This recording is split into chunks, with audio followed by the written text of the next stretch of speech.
All right, well, here we are. How many days out? Four? Yeah, 4 days. Seems like forever to get here. So recent numbers, is that what you guys would like first? I can give you, wow, yesterday we had, Jesus, we had 3,288 voters. That was our largest day yet, that came through here. That's a total of 43,289 early in-person voters thus far. We've mailed out 102,000 and 102,407 absentee ballots. And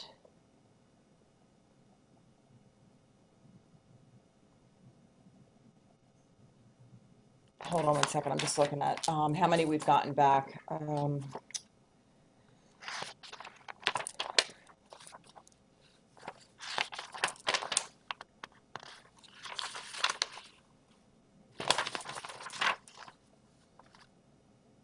We've received back 85,128, which is great. That's huge.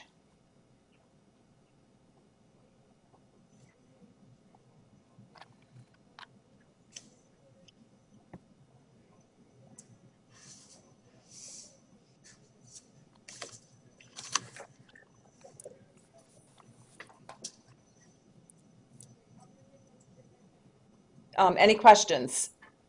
Jan, do you think you'll do another 3,000 in person every day between now and Monday? I mean, Definitely. I think so, for sure, especially because the weather's going to hold up and, it's the last weekend. We're a nation sometimes of procrastinators, so people, yeah, we're expecting and we're ready for a big onslaught this weekend. And then we're not open on Tuesday for voting. Everybody has to go to their own precinct. So if you could make that clear to your viewers, they can't come here to vote. But Monday we are open 8 a.m. until 2 p.m.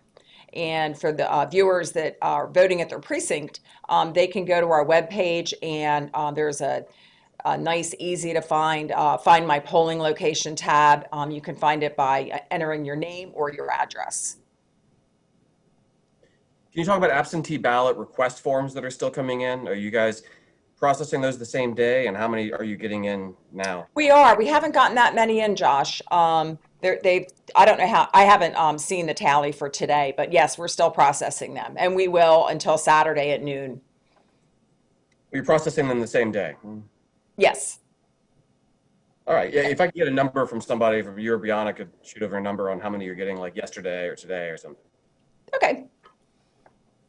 And just to touch on this, I know you had mentioned it before, but for people who do have those absentee ballots, are you suggesting that can they still mail them in, or do you suggest that they drop them off in person at the drop-off box? I would suggest they drop them off in person at our drop-off box outside on VistaView or, yeah, on VistaView. Yes.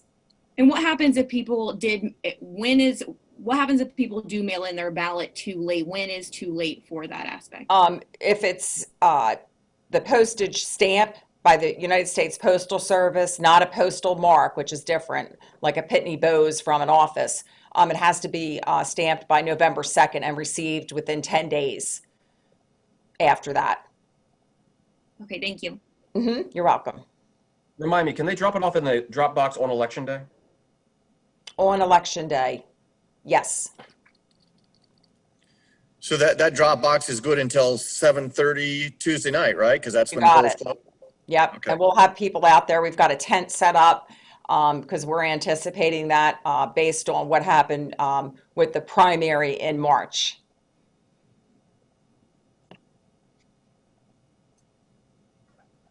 Can you talk about curbside voting for a minute on election day, and how voters are going to be made aware of where the curbside voting is at each polling place, and how that's going to be sort of managed at each precinct?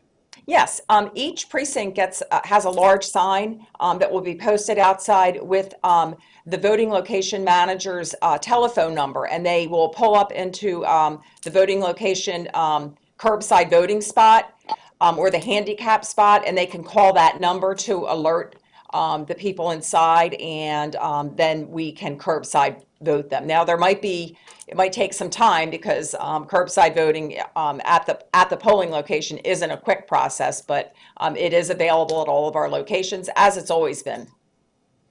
Every polling place will have a sign, and there's a phone number they can call, and one Democrat and one Republican will come out to the car and Yes, process it. Okay. Are you yes. concerned about the number of resources that's going to take? Because a lot of people might be concerned about coronavirus and want to do the curbside voting.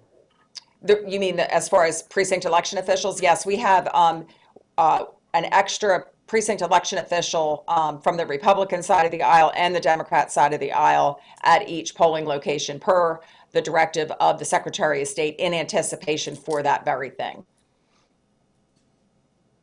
Is there a potential for there being a line at curbside voting at 7:30? I mean, how do you keep track of like who's in line to vote at the curbside? Sure, there may be, and that is up to each polling location supervisor.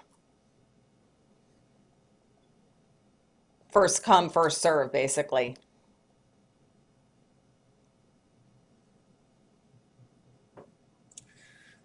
So Jan, because of Ohio law, do you anticipate that you will actually have unofficial, because of Ohio law that allows you to process the mail-in ballots, and so, so that, in other words, as soon as the polls close, you can start actually, counting those mail-in ballots in Ohio. So do you believe you'll have unofficial results Tuesday night?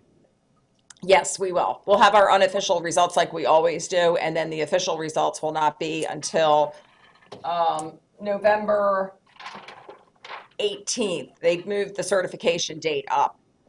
The Secretary of State has. So November 18th will be our final certification of the presidential 2020 election. And what But, about? I mean, go ahead. Oh, go ahead. So sorry. Go ahead. Well, what I'm saying is that because of the fact that Ohio law allows the counting of mail-in ballots, in other words, you won't be counting those for several days like possibly some other states, and your unofficial count on election night is very close to what you end up certifying 15 days later. Maybe, maybe not. It depends on the onslaught of absentee ballots that we get in the mailbox and how many we receive in the mail 10 days after. That's why, not being a smart person, a smart answer, but that's why it's called the unofficial results, because we don't know. Before, yes, it used to be pretty close, but now with more participation with absentee ballots, I can't say that. So just to clarify, we won't know when exactly the absentee votes specifically will be counted by? The absentee votes are always counted the first thing on election night, but again, there will be mail that we'll be receiving up to 10 days after the election, and there'll be absentee ballots that we might not be able to go through all. So that's why they have the 10 days after where we canvass and gather everything together to get the true count and post the official. So everyone should be waiting then for 10 days after, not expect anything sooner than as far as that deadline? Well, it's the same thing as every year. I mean, we post the unofficial results and then we post the official results later. Nothing has changed. I think what you're hearing is some national media talking about states like Pennsylvania that can't even start processing any of their ballots, including their absentee ballots, until election night. And that's really going to be a slow process for some of the states. You've already received back like 80% of the. I was going to say, yeah. Yeah. So we're in great shape. I mean, our turnaround is immediate. We're on top of it. So we're feeling really strong and very good about our process here. And Josh was down here yesterday, so he saw the operation. And Jen, because you said you mailed out 102,000, you've already got 85,000 back. You've got, I know.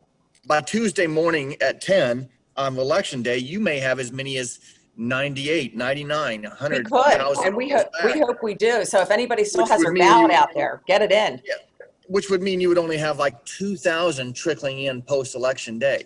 Right.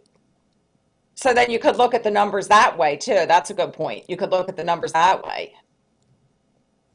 Do you know what percentage of voters in the county have already voted, what the voter turnout has already been? No. And if people still have their absentee ballot, but they did not turn it in, can they still vote in person? I'm sorry, say that again. If people still have their absentee ballot, they did not turn it in, can they still have the option to vote in person? Yes, they can vote down here in person and will vote a regular ballot. However, if they choose to do that and go to their precinct, they will vote a provisional ballot. Okay. And what if someone planned to vote in person on election day, but they got sick on that day? What is your advice for that situation? It depends on their sickness. I mean, that's up to each individual.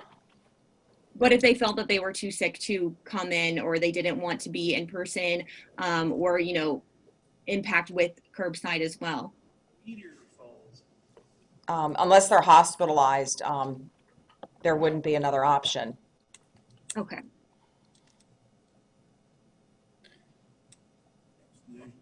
I mean, would like we go out to their home and vote them because they're sick? I just didn't know. I didn't know what the options were. I Oh. thought that was a unique question. Yeah.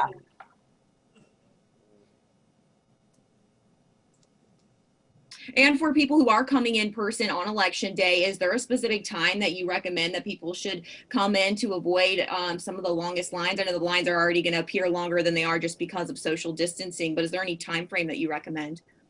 It's always really busy, Peyton, in the morning when we first open, at lunchtime, and then when people get off work. So probably afternoon might be a little bit slower, depending on the turnout. But, based on how many people we've already had, vote, and Josh, you could get those numbers just by taking our registered voters and looking at who's voted already right from our website and get that percentage. I just hadn't done that this morning. Maybe the precincts won't be that busy, we don't know. Right. A lot of people have already voted. So do you expect to announce an official result before you go to bed on Tuesday night or Wednesday morning? Do we expect to announce a what? The unofficial result, what the totals are for the Oh, night. we have to by law. Yes. So by what time? Depends on when we're done. We hope it's before midnight, but you never know. Right. Okay. And we're going to set up a media room here in the auditorium if you wanted to come in. However, it used to be years ago you would get like pre-information before anybody else, but the quickest way that you're going to get information more up to date would be is from the Secretary of State's website and then our website, because we first have to report to the Secretary of State and then we can download it to our website after we've reported it to the Secretary of State. Jan, do you continue to meet with Homeland Security, Dayton Police, Montgomery County Sheriffs, just about being prepared for any eventualities on Tuesday? Yes, we have, and we continue to. Is that one of those things where have you heard any specific things, or are you just trying to do due diligence in terms of preparing both?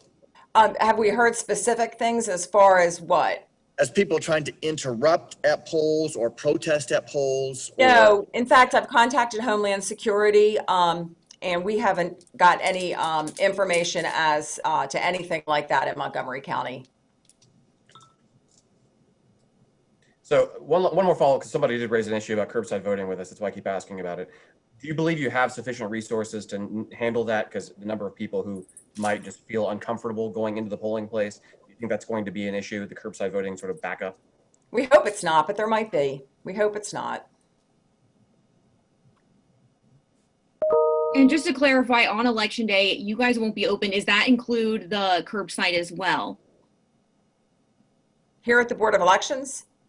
Is the curbside there as well, or on election day?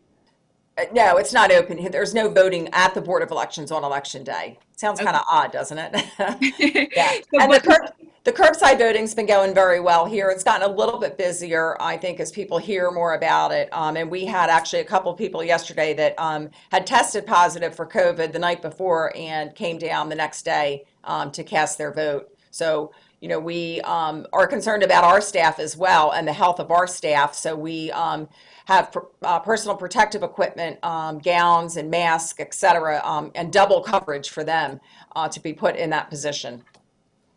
Oh, wow. And so then on election day, really just the ballot box is really outside is really the only option if people wanted to come to the Board of Elections then. Yes. Okay. And so if someone comes without a mask to the poll, Right. and other, are they going to vacate the precinct so that person can vote No. inside if they want to vote inside and then bring people back in? No, the protocol that we've been directed by the Secretary of State is to offer them a mask, and we will have, the paper mask at each polling location. And then if the unmasked person doesn't want to wear it, then we offer them curbside voting. And then if they insist that they don't want a curbside vote, and usually unmaskers are just trying to make a statement, and we've had a couple here. They'll probably reject curbside voting, and then we just swiftly vote them. But we do not vacate the polling location. Thanks. You're welcome, Julie.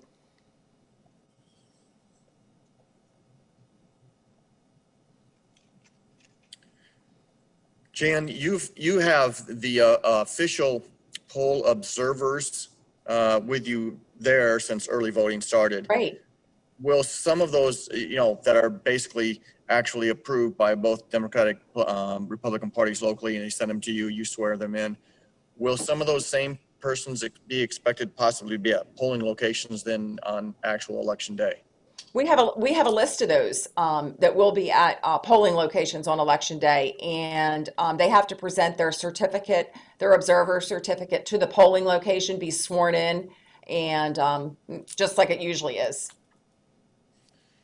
And so then those are mostly all local people. Right. Would you anticipate any people that are representatives of national organizations wanting to come in and be poll observers that day?